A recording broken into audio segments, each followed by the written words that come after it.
Alguma vez na vida você já recebeu amor, quando na verdade o que você merecia era desprezo? Ou mesmo recebeu graça, quando na verdade o que você merecia era juízo? Ou ainda você experimentou das misericórdias, quando você não teve nada para devolver ou algo para dar em troca? Na verdade o que você tinha era apenas juízo, era apenas desespero e desânimo? É sobre isso que eu quero ver com você na nossa devocional de hoje. Sou o pastor Felipe, pastor aqui da Segunda Igreja Batista em Aracaju, e eu quero meditar com você hoje na parábola do Filho Pródigo. Essa parábola está descrita em Lucas capítulo 15. Nós vamos ver que dos versos 11 ao verso 32, essa parábola vai ser descrita e eu quero pensar com você nessa parábola de hoje. Bem, em resumo, essa parábola do Filho Pródigo, ela vai trazer a história de um pai que tinha dois filhos, um mais novo e um mais velho. E em um dado momento da história, um desses filhos, o filho mais novo, decide sair de casa. O relato bíblico vai nos dizer que ele vai até o pai, pede a parte que lhe cabe da herança e decide então ir para uma terra, que o texto bíblico vai dizer uma terra distante, e usufruir de tudo o que ele poderia a partir agora dessa situação, com tudo isso que ele obteve do pai, a sua parte da herança. Vale observar já nesse momento aqui que o que o filho mais novo está dizendo ao pai é que o desejo dele era que o pai não estivesse mais vivo, que inclusive já estivesse morto, e que o filho pudesse então, fora dos arraiais, fora dos muros da casa do pai, estar vivendo a vida dele como quer. O pai então dá a parte do filho e esse filho segue para uma terra distante. As escrituras vai dizer que nessa terra ele então começa a gastar tudo que ele tem com festas, com orgias, e uma grande fome chega naquela região, na região daquela cidade onde esse jovem se encontra, e ele então acaba ficando sem nada. Seus recursos vão embora, todo o valor que ele tinha vai embora, e ele precisa então agora trabalhar para ter o básico, o alimento para se manter vivo. A situação desse jovem, ela fica tão caótica que ele vai buscar serviço, trabalho em um dos senhores daquela cidade. Esse senhor então dá trabalho a ele, mas coloca ele para cuidar dos porcos. Esse filho mais novo agora, que vivia no conforto do pai, no conforto da casa do pai, agora está em uma situação, vivendo como escravo e precisando cuidar de porcos. As escrituras vai dizer que a fome daquele jovem é tão grande que ele chega a cogitar em sua mente se alimentar com o alimento dos porcos. De fato, esse é um filho pródigo.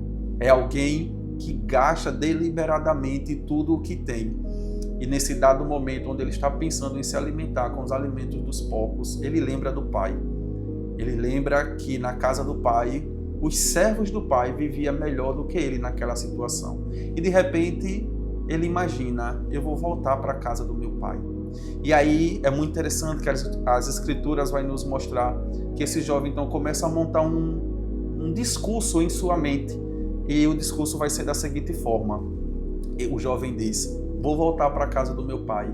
Quando encontrar com meu pai, vou dizer: pai, pequei contra o céu e contra ti, não sou nem digno de ser chamado teu filho, me aceita pelo menos como um de seus escravos. Ele sabia que mesmo um escravo na casa do pai vivia bem. Aquele jovem então naquela situação, não mais agora de um herdeiro, de alguém que tem posses, mas de um escravo, sem sandálias nos pés, suas vestes sujas, a sua feição abatida por causa da fome.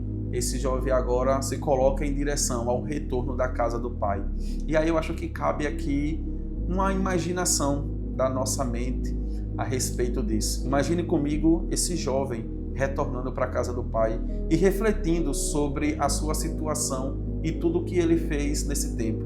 Provavelmente ele foi relembrando como era o tempo na casa do pai, relembrando o amor e a misericórdia do pai. E ele então está nessa direção. Ao chegar, provavelmente em uma fazenda, o local onde o pai morava, nos portões de longe, ele avista o pai, que talvez estivesse aguardando, inclusive, o retorno do próprio filho. Talvez o pai, no final da tarde, estivesse sempre ali, aguardando que um momento, o mesmo filho que saiu pelos portões, iria retornar. E de repente, aquele jovem aparece de longe. O pai avista ele de longe, provavelmente bem desconfigurado, e o jovem então vem em direção ao pai. O pai não espera, não aguarda ele chegar, vai também em direção ao filho, corre e abraça esse filho. Lembrem, esse filho que saiu de casa cheio de posses, como um herdeiro, agora está voltando como um escravo. O texto bíblico nos diz isso na parábola de Lucas capítulo 15, que o pai então abraça aquele filho, o filho tinha um discurso e ele quer falar esse discurso, ele inicia a falar esse discurso, ele vai dizer: pai, pequei contra o céu, pequei contra ti, não sou digno de ser chamado teu filho, e ele não consegue terminar o discurso porque o pai o abraça, o beija e chama então os seus servos que já estavam ali naquela casa e diz: vamos fazer um grande banquete, porque esse meu filho que estava morto agora reviveu.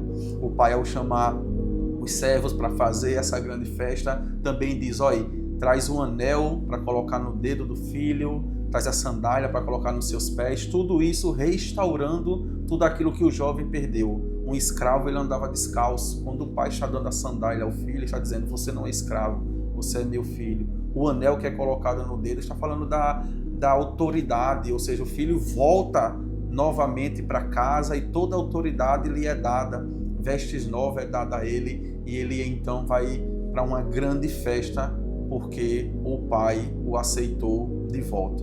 Mas eu queria que você pensasse algo muito forte aqui comigo, e talvez você nunca ouviu essa interpretação que eu vou querer trazer aqui desse texto, e eu falo isso à luz das Escrituras. Se por um lado você conhece essa parábola como a parábola do filho pródigo, alguém que sai e que gasta deliberadamente tudo que tem, eu quero dizer a você que mais do que um filho pródigo, nessa parábola, nós temos um pai pródigo.